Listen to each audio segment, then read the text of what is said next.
नमस्कार, मैं अंजना और आप देख रहे हैं F9 न्यूज। आइए बढ़ते हैं आज की बड़ी खबर की ओर। दक्षिण पूर्व रेलवे गार्डरेज कोलकाता के खड़गपुर डिवीजन में इन दिनों व्यापक तरीके से कमांडेंट आरपीएफ के द्वारा मनमर्जी करते हुए मैन पावर का गलत इस्तेमाल कर उन बल के सदस्यों के द्वारा घर का निजी कार्य करवाया जा रहा है जो वे करने के काबिल ही नहीं है। वैसे तो वे लोग जो कि पढ़ लिख कर रेलवे सुरक्षा बल में ट्रेनिंग के उपरांत बहाल होकर सिपाही बने थे, पर कमांडेंट कुछ वैसे आरपीएफ के सिपाहियों को अपने सरकारी आवास खड़गपुर में कमांडेंट आरपीएफ के द्वारा घर का झाड़ू पोंछा, कपड़े धुलाई के साथ साथ खाना बनाने का काम करवा रहे हैं। बीते 4 जनवरी को दुर्गाचक आरपीएफ आउटपोस्ट से भेजे गए एक सिपाही जो कि कमांडेंट खड़गपुर के आवास में काम करवाने के लिए भेजा गया था, वह आत्महत्या करने की कोशिश किया था। कारण ये था कि उक्त सिपाही को जबरन घर के काम करवाने के लिए भेजा गया था। सिपाही कुछ दिन काम किया भी था, पर काम करवाने के साथ साथ मां बहन की गालियां भी उस सिपाही को सुनने मिलती थी। मजबूर होकर उक्त सिपाही ने आत्महत्या करने की कोशिश किया था।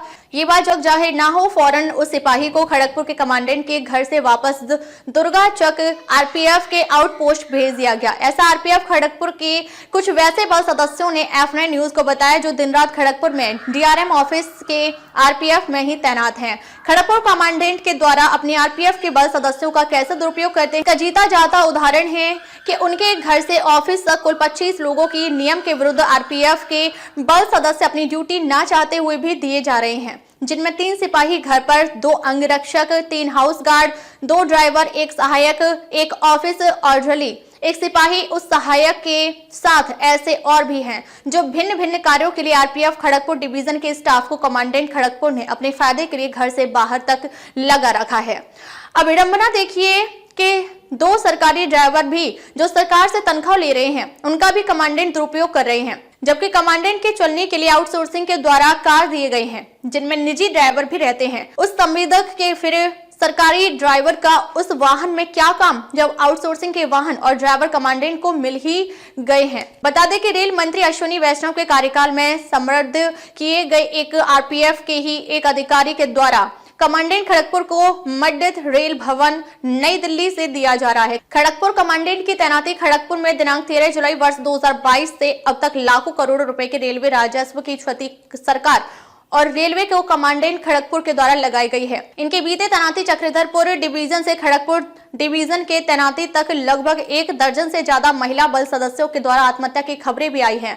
क्या ये समझा न जाए कि कुलबीर जैसा सिपाही जो कि खड़गपुर कमांडेंट का खासम खास रहा हो, उनके द्वारा उन्हें मोलेस्टेशन ना किया गया हो और वे आत्महत्या करने के लिए मजबूर नहीं हुई हो। शायद ये भी एक कारण रही होगी, वरना एक सिपाही गत 4 जनवरी को आत्महत्या के लिए प्रयास क्यों करता, ये एक बड़ा सवाल है। डीजी मनोज यादव साहब, आपसे भी कि आखिर आप ऐसे आरपीएफ के अधिकारियों की तैनाती संवेदनशील डिवीजन में क्यों करते हैं, जिससे कि वहां के डिवीजन के आरपीएफ के बल सदस्यों के साथ उत्पीड़न की घटनाएं होती रहती हैं।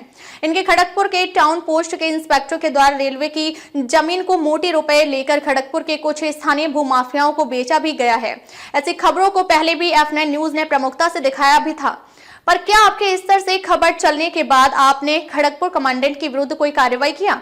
खबर तो ये भी है कि खड़गपुर के आरपीएफ इंस्पेक्टर के द्वारा खड़गपुर डिवीजन के अन्य इंस्पेक्टरों से जबरन वसूली कर कमांडेंट खड़गपुर को पहुंचाया जा रहा है।